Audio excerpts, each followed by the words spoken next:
Hello ladies and gentleman, welcome to our channel. இந்த சேனலில் இதுதான் வந்து ஃபர்ஸ்ட் எஃப்எஃபாக இருக்க போது. ஃபர்ஸ்ட் வீடியோவாக இருக்க போது.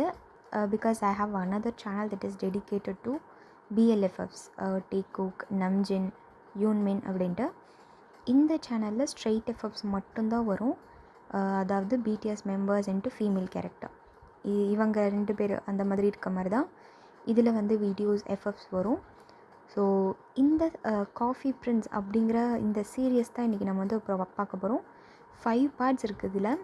இதில் பார்ட் 1 தான் இன்றைக்கி நம்ம பார்க்க போகிறோம். இதில் வந்து 2 மெயின் கேரக்டர்ஸ் தான். மித்த சைட் கேரக்டர்ஸ்லாம் கதைக்குள்ளே போகும்போது பார்ப்போம். மெயின் கேரக்டர்ஸ் யாருன்னா நம்ஜூன், ஆப்வியஸ்லி நம்ம கதையோட hero.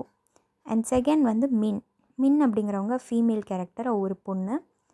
So without any further delay வாங்க வீடியோக்குள்ளே போயிடலாம். பெரிய சைஸ் டிஷர்ட்டு, ஒரு லூஸான ஜீன்ஸு, அப்புறம் சுருட்டையாக இருக்கிற ஷார்ட்டான கட் பண்ண தலைமுடி. கண்ணாடியில் அவளே ஒரு முறை பார்த்துக்கிட்டா மின். அவளை பார்த்தா யாருமே ஒரு பொண்ணுன்னு சொல்ல மாட்டாங்க. ஏன் அவளுக்கே சில நேரத்தில் அந்த டவுட் வரும். ஆனால் அவளுக்கு இதை பற்றிலாம் கவலைப்பட நேரமும் இல்லை, காசும் இல்லை. அப்பா இல்லாத குடும்பம், கடன்காரங்க தொல்லை, ஆடம்பரமாக செலவு பண்ணுற அம்மா, ஸ்கூல் படிக்கிற தங்கச்சி, இவங்க எல்லாரையும் காப்பாற்றணுன்னா மின் ஓடிக்கிட்டே இருக்கணும். அன்னைக்கு விடிய காலையில் 4 மணி இருக்கும். செம்ம குளிர். மின் தன்னோட பழைய ஸ்கூட்டரை ஸ்டார்ட் பண்ணிவிட்டு பால் பாக்கெட் டெலிவரி பண்ணுறதுக்காக வேகமாக கிளம்புனான். அப்பா, இன்றைக்கி எப்படியாவது எல்லா டெலிவரியும் சீக்கிரம் முடிச்சுட்டு அந்த பார்ட் டைம் டேக்வாண்டோ கிளாஸுக்கும் போயிடணுப்பா கடவுளே அப்படின்னு அவளுக்குள்ளேயே பேசிக்கிட்டா. அதே நேரத்தில் சியோலோட ஒரு லக்ஸுரி அப்பார்ட்மெண்ட்டில் நம்ஜூன் தூக்கமே இல்லாமல் படுத்துட்டு இருந்தான். சுற்றி ஏகப்பட்ட புக்ஸு, ஆர்ட் பெயிண்டிங்ஸு.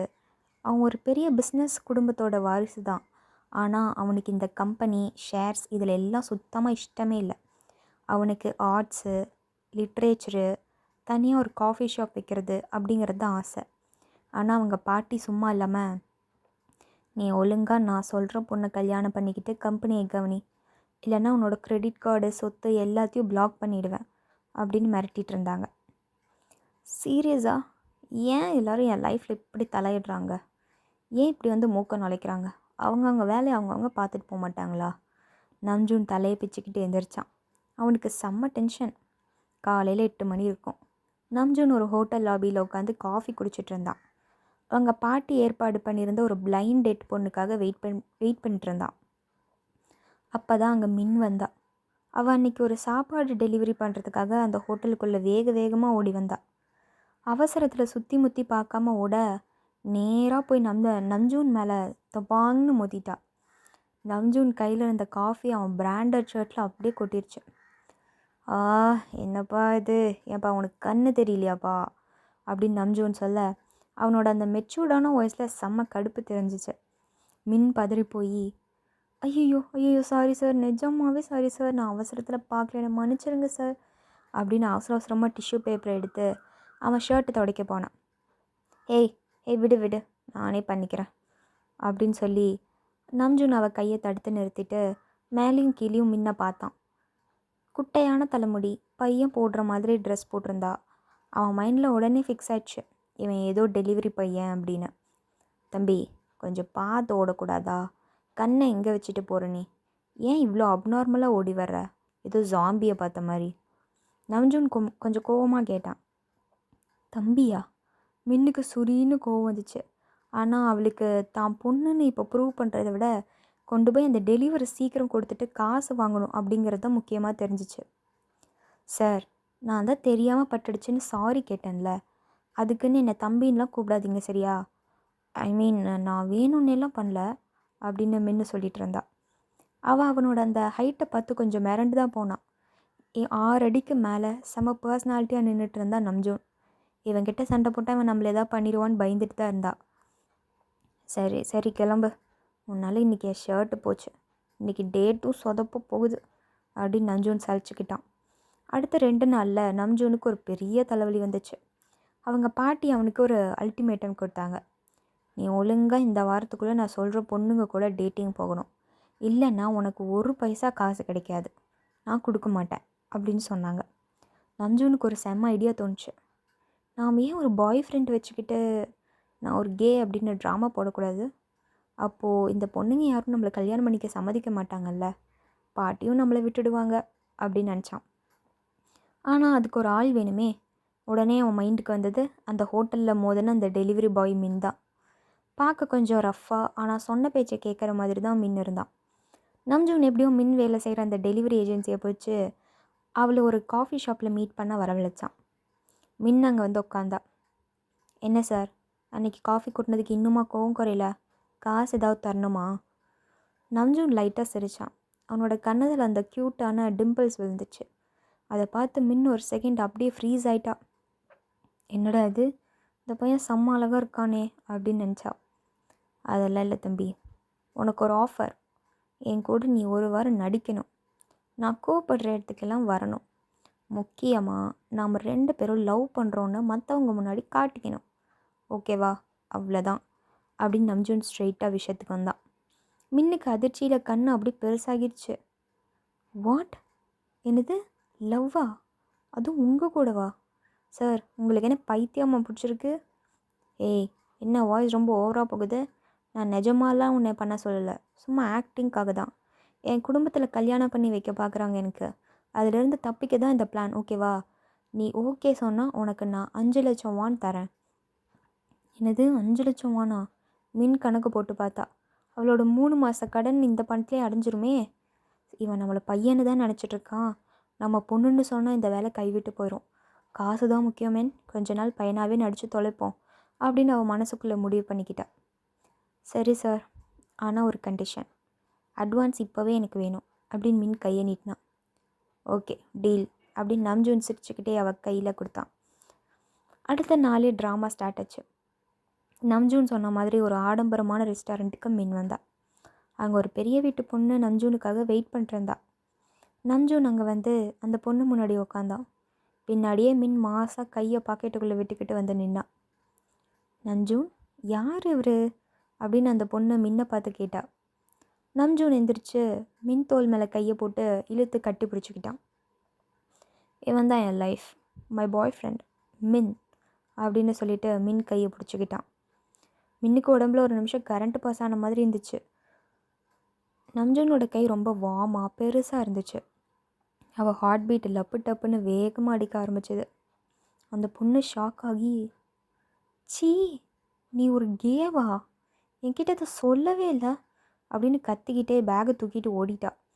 நம்ஜூன் செம்ம ஹாப்பியாகி, வாவ் சூப்பர் மச்சான், செம்ம ஆக்டிங் பண்ணிட்டா, அப்புறம் எப்படி ஓடுறான்னு அப்படின்னு மின் கண்ணத்தை செல்லமாக தட்டி கொடுத்தான். மின்னுக்கு முகம் அப்படியே செவந்து போச்சு. நல்ல வேலை அவள் பையன் ட்ரெஸ்ஸில் இருந்ததுனால நம்ஜூனுக்கு எதுவும் தெரியல. சரி, இந்த ட்ராமா இதோட முடியல. எங்கள் பாட்டி எனக்கு ஒரு புது பிஸ்னஸ் டாஸ்க் கொடுத்துருக்காங்க. அந்த பழைய காஃபி பிரின்ஸ் காஃபி ஷாப்பை நான் தான் இப்போது ரீஸ்டார்ட் பண்ணணும். அங்கே வேலை செய்ய உன்னை மாதிரி பசங்க தான் வேணும். நீ அங்கேயும் வந்து ஜாயின் பண்ணிக்கிறியா அப்படின்னு நம்ஜூன் கேட்டான். மின் கொஞ்ச நேரம் யோசிச்சா. இவன் கூடவே இருந்தால் மனசு என்ன ஆகுமோன்ற பயம் ஒரு பக்கம், ஆனால் காசு தரான் அப்படிங்கிற நிம்மதி இன்னொரு பக்கம். சரி சார், நான் வரேன் அப்படின்னு மின் சம்மதிச்சா. ஆனால் அவளுக்கு தெரியாது, இந்த காஃபி ஷாப்பில் தான் அவளோட வாழ்க்கையே மாறப்போகுதுன்னு. நம்ஜூனோட நிஜமான காதலும் ஆரம்பமாக போகுதுன்னு அவளுக்கு தெரியல. காஃபி பிரின்ஸ் அந்த பழைய தூசி படிஞ்ச கடையோட போர்டை நம்ஜூன் ஒரு நிமிஷம் உத்து பார்த்தான். அவங்க பாட்டி கொடுத்த டாஸ்க் இது, ஒரு சேலஞ்ச் இது. இந்த கடையை 3 மாதத்தில் சியோல்லையே டாப் காஃபி ஷாப்பாக மாற்றணும். அதுவும் வெறும் ஆம்பளைங்களை மட்டுமே வேலைக்கு வச்சு நடத்தணும். அதுதான் பாட்டியோட கண்டிஷன். பிரின்ஸ் மாதிரி இருக்கிறவங்க பசங்க மட்டும்தான் இங்கே வேலை செய்யணும். ஹபா, இந்த இடத்தையே க்ளீன் பண்ணுறதுக்குள்ளேயே பாதி உயிர் போயிடும் போலே அப்படின்னு நம்ஜூன் தனக்குள்ளேயே பேசிக்கிட்டான். அவனோட ஷர்ட் கையை ஸ்லீவ்ஸ் எல்லாம் மடிச்சு விட்டான். அப்போ தான் அங்கே மின் வந்தா. இன்றைக்கும் அதே லூஸ் டிஷர்ட், தலைமுடியெல்லாம் கலைஞ்சு போய் மூச்சு வாங்க ஓடி வந்தா. சார், குட் மார்னிங் சார், நான் லேட்டாக வந்துட்டேனா மின் கேஷுவலாக கேட்டுகிட்டே அங்கேருந்து ஒரு ஸ்டூலில் ஏறி உட்காந்தா. நம்ஜூன் அவளை பார்த்து லைட்டாக முறைச்சான். டைம் என்ன ஆகுது மேன்? 9 மணி. உனக்கு பங்க்சுவாலிட்டினா என்னன்னே தெரியாதா? அப்புறம் என்ன, அது என்ன சாரு? இனிமேல் இந்த கடைக்குள்ளே நான் உன்னோட பாஸ், இல்லைனா ஹியோங், ஓகேவா? ஹியோங்கா? மின்னுக்கு சிரிப்பு தான் வந்துச்சு. ஏன்னா கொரியாவில் வந்து ஒரு பொண்ணு ஒரு பையனை அண்ணா அப்படின்னு கூப்பிடணுன்னா ஒப்பான்னு தான் கூப்பிடணும். அதே ஒரு பையனை அண்ணான்னு கூப்பிடணுன்னா ஹியோங் தான் கூப்பிடணும். ஸோ இவன் வந்து ஹியோங் அப்படின்னு அவனை கூப்பிட சொல்கிறான் அப்படின்னா இவன் வந்து இன்னும் அவனை பையன்னு தான் நினச்சிட்டு இருக்கான் அப்படின்னு நினச்சி அவளுக்கு சிரிப்பு தான் வந்துச்சு. சரிங்க, ஐ மீன் சரி ஹியோங், இன்றைக்கி என்ன வேலை? மின் சுதாரிச்சுட்டே கேட்டா. முதல்ல இந்த கடையை மொத்தமாக தொடச்சி சுத்தமாக்கணும். அப்புறம் இன்றைக்கி மதியம் மற்ற ஸ்டாஃப் இன்டர்வியூஸ் இருக்குது. ஸோ நீயும் கூட இரு, ஓகேவா? நாம்ஜூன் கடையோட சாவி கொத்தை அவகிட்ட தூக்கி போட்டான். மதியம் 2 மணி இருக்கும். கடை ஓரளவுக்கு பலபலன்னு மாறி இருந்துச்சு. இப்போ இன்டர்வியூ டைம். நாம்ஜூனும் இன்னும் ஒரு டேபிளில் உட்காந்துருந்தாங்க. வெளியே ஏகப்பட்ட பசங்க க்யூவில் நின்னாங்க. ஆனால் நம்ஜூனுக்கு யாருமே செட் ஆகலை. ஒருத்தர் ரொம்ப பந்தா பண்ணான். இன்னொருத்தனுக்கு காஃபின்னா என்னன்னே தெரியல. அப்போ தான் உள்ளே வந்தான் ஜின். பார்க்க செம்ம ஹேண்ட்ஸமாக கிளாஸாக இருந்தான். அவனோட அந்த வைடான ஷோல்டர்ஸும் சிரிப்பும் கடையோட லெவலே மாற்றுற மாதிரி இருந்துச்சு. ஹலோ, நான் ஜின். எனக்கு காஃபி மேக்கிங்கில் நல்ல எக்ஸ்பீரியன்ஸ் இருக்குது. முக்கியமாக கஸ்டமர்ஸை எப்படி ஹேண்டில் பண்ணணுன்னு எனக்கு நல்லா தெரியும் அப்படின்னு ஜின் ரொம்ப கான்ஃபிடெண்ட்டாக பேசினான். நாம்ஜூன் அவனோட ரெஸ்யூமை பார்த்துட்டு, கிரேட், உன்னோட ப்ரொஃபைல் நல்லா இருக்கு ஜின். நீ தான் நம்ம கடையோட சீஃப் பேரிஸ்டா, ஓகேவா அப்படின்னு சொல்லிட்டு உடனே அப்பாயின்மெண்ட் பண்ணிட்டான். அடுத்து உள்ளே வந்தான் ஒருத்தன். செம்ம ரஃப்பாக கையில் எல்லாம் டேட்டு வச்சுக்கிட்டு பார்க்கவே லோக்கல் ரவுடி மாதிரி இருந்தான். அவன் பேர் ஜாங். ஆனால் உள்ளே வந்த உடனே அவன் நேராக மின்னை பார்த்து கத்துனான். டேய், நீ என்னடா இங்கே பண்ணுற? இங்கேயும் வந்துட்டியா அப்படின்னு. மின்னு பயந்து போய் நம்ஜூன் பின்னாடி ஒழிஞ்சிக்கிட்டா. ஹியோங், இவன் ஒரு மாதிரி லூஸு ஹியோங். நேற்று என் தங்கச்சி பின்னாடி இவன் சுற்றிட்டு இருந்தான். நான் தான் பிடிச்சி 4 சாத்தினேன். ஜாங் உடனே நம்ஜூன் காலில் விழுந்தான். சார் ப்ளீஸ் சார், எனக்கு இந்த வேலை வேணும் சார். இவன் நேற்று என்னை அடித்தது நிஜம்தான். ஆனால் அதுக்கப்புறம் தான் எனக்கு இவன் மேலே ஒரு ரெஸ்பெக்ட் வந்துச்சு சார். இவன் இருக்கிற இடத்துல நானும் வேலை செய்யணும் ப்ளீஸ் அப்படின்னு கெஞ்சி கேட்டான். நம்ஜூன் இதெல்லாம் பார்த்துட்டு, என்னடா இவனுங்க 2 பேருமே வினோதமாக இருக்கானுங்க அப்படின்னு சிரிப்பை அடக்க முடியாமல், சரி சரி, உன் உடம்புக்கு நீ கடையில் ஹெவி வெயிட் தூக்குற வேலை பாரு, நீயும் செலக்டட் அப்படின்னு சொல்லிட்டான். கடைசியாக ஒரு ஓரமாக அமைதியாக தூக்க கலக்கத்தோடு ஒரு பையன் வந்து நின்னான். அவன் பேர் யூங்கி. எனக்கு காஃபி போடுறது பியானோ வசிக்கிறது தவிர எதுவும் தெரியாது. தூக்கம் வந்தால் தூங்குவேன், வேலை வேணும்னா கொடுங்க அப்படின்னு ரொம்ப ஷார்ட்டாக பேசி முடிச்சிட்டான். நம்ஜூனுக்கு அவனோட அந்த யூனிக் ஸ்டைல் ரொம்ப பிடிச்சிருந்தது. ஓகே, நீயும் டீமில் இருக்க அப்படி இப்படின்னு காஃபி ஃப்ரெண்ட்ஸ் டீம் ரெடி ஆயிடுச்சு. அன்றைக்கி நைட் எல்லோரும் சேர்ந்து கடைக்குள்ளேயே ஒரு சின்ன வெல்கம் பார்ட்டி வச்சாங்க. ஜின் சூப்பராக சமைச்சு எடுத்துகிட்டு வந்திருந்தான். எல்லோரும் ஜாலியாக சாப்பிட்டு பேசிகிட்டு இருந்தாங்க. நம்ஜூன் மின்னுக்கு பக்கத்தில் வந்து உட்காந்தான். அவனோட கையில் ஒரு புக் இருந்துச்சு. மின், நீ பார்க்க ரொம்ப சின்ன பையன் மாதிரி இருக்க, ஆனால் இவ்வளோ கஷ்டப்படுற, உனக்கு என்ன தான் பிடிக்கும்? நம்ஜூன் ரொம்ப சாஃப்டாக கேட்டான். அவனோட வாய்ஸில் ஒரு அண்ணனுக்கான அக்கறை இருந்துச்சு. மின் அவனோட கண்ணை நேராக பார்க்க முடியாமல் தவிச்சா. எனக்கு எனக்கு காசு சம்பாதிக்கணும், என் குடும்பத்தை நல்லா பார்த்துக்கணும், அவ்வளோதான் ஹியோங், வேறு எந்த ஆசையும் இல்லை. குட் குட், ஆனால் அதுக்காக உன்னோட சொந்த ஆசைகளை விட்டுறாதுன்னா. நம்ஜூன் மின்னோட தலையை செல்லமாக கழிச்சு விட்டான். நம்ஜூனோட ஃபிங்கர்ஸ் மின்னோட முடியில் படும்போது அவளுக்கு நெஞ்சுக்குள்ளே ஏதோ ஒரு புது ஃபீலிங். ஏன் இவன் தொட்டால் மட்டும் எனக்கு இப்படி ஆகுது? இவன் என்னை ஒரு பையன்னு தானே நினைக்கிறான், ஆனால் நான் ஏன் இவனை ஒரு ஆம்பளையாக பார்க்க ஆரம்பிக்கிறேன் அப்படின்னு மின் தான் மனசை கட்டுப்படுத்த ட்ரை பண்ணினான். பார்ட்டி முடிஞ்ச எல்லோரும் கிளம்புறப்போ மின்னுக்கு லைட்டாக தலை சுற்றுற மாதிரி இருந்துச்சு. அவசரமாக ஜூஸ்னு நினச்சி ஏதோ ஒரு ஒயின் கிளாஸை குடிச்சிட்டா. அவள் தடுமாறி வில்ல போக நம்ஜூன் டக்குன்னு அவள் இடுப்பு பிடிச்சி தாங்கினான். ஹே மின், என்னாச்சு?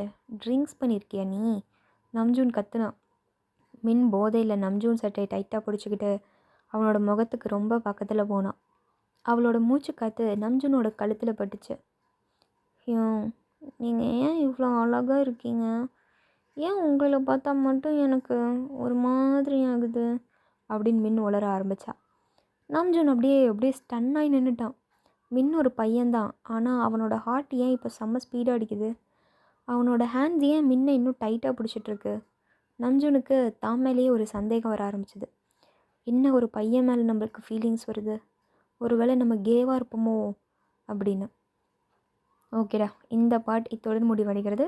உங்களை நான் நெக்ஸ்ட் பார்ட்டில் மீட் பண்ணுறேன். Till then take care, stay safe, பாய்.